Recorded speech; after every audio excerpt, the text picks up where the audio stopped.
Dalam rapat terbatas kali ini dalam penanganan COVID, saya ingin tegaskan bahwa keselamatan rakyat adalah hukum tertinggi. Dan pada masa pandemi ini telah kita putuskan pembatasan-pembatasan sosial, termasuk di dalamnya adalah pembubaran kerumunan. Oleh sebab itu, penegakan disiplin untuk menjalankan protokol kesehatan harus terus dilakukan. Tidak ada yang kebal virus corona. Semuanya bisa terinfeksi virus ini dan juga bisa menularkan ke orang lain. Untuk itu saya minta kepada Kapolri, Panglima TNI, Ketua Satgas Penanganan COVID, untuk menindak secara tegas jika ada yang melanggar pembatasan sosial tersebut berdasarkan peraturan yang ada. Jangan hanya sekedar himbauan-himbauan saja, tapi harus diikuti dengan pengawasan dan penegakan aturan secara konkret di lapangan. Untuk membuat pengendalian COVID menjadi berjalan efektif, dibutuhkan trust, dibutuhkan kepercayaan dari masyarakat terhadap apa yang dikerjakan oleh pemerintah.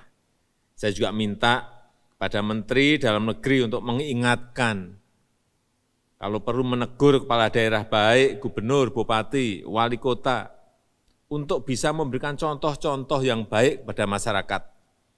Jangan malah ikut berkerumun. Saya ingatkan bagi daerah yang telah memiliki perda penegakan disiplin protokol kesehatan agar betul-betul menjalankannya secara tegas, konsisten, dan tidak pandang bulu. Sekali lagi, tugas pemerintah adalah mengambil tindakan hukum dan ketegasan aparat dalam mendisiplinkan masyarakat terhadap protokol kesehatan adalah keharusan. Keharusan.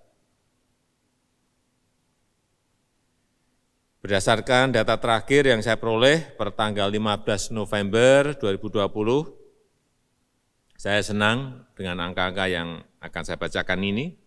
Rata-rata kasus aktif COVID di Indonesia 12,82%.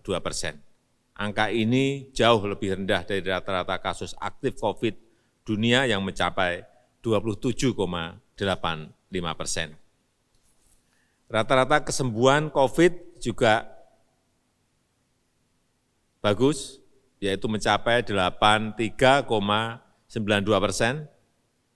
Ini juga lebih baik, jauh lebih baik dibandingkan dengan angka kesembuhan dunia yang mencapai 69,73%. Tapi kita harus masih bekerja keras untuk menekan angka rata-rata kematian lebih rendah lagi, karena saat ini masih berada di angka 3,26%. Ini lebih tinggi sedikit dari rata-rata kematian dunia, yaitu di angka 2,43%. Dan angka-angka yang bagus ini jangan sampai rusak gara-gara kita kehilangan fokus kendali, karena tidak berani mengambil tindakan hukum yang tegas di lapangan. Jangan sampai apa yang telah dikerjakan oleh para dokter, para perawat, tenaga medis, para medis menjadi sia-sia karena pemerintah tidak bertindak tegas untuk sesuatu kegiatan yang bertentangan dengan protokol kesehatan dan peraturan-peraturan yang ada.